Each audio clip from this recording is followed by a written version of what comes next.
The HTC VIVE wireless adapter is a bit of technology that changes the general sense of reality in a room-scale virtual reality experience. This is a complement to the original HTC VIVE and the HTC VIVE Pro. This adapter is not required to enter virtual reality, but it will make the process much less painful if it is not particularly secure. If you did not have a hard time to set up the VIVE in the first place.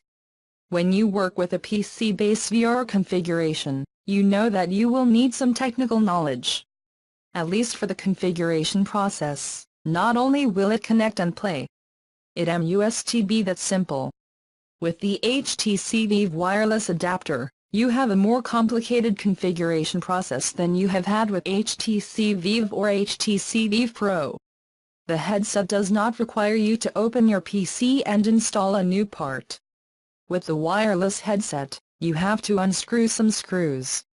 To begin, you will need an empty 1x PCIe slot to install a small board on your PC. This plate provides a port through which it will connect a coaxial cable that runs towards a sensor. The sensor comes with the clip intended to connect to your monitor. That's assuming you have a VR configuration with a front and center monitor. If you do not, you simply need a different element to hold the sensor. Once the sensor is connected to your PC, turned on and placed, you will need to download some software. This process was fast. Once the software for the wireless adapter was configured the software was automatic.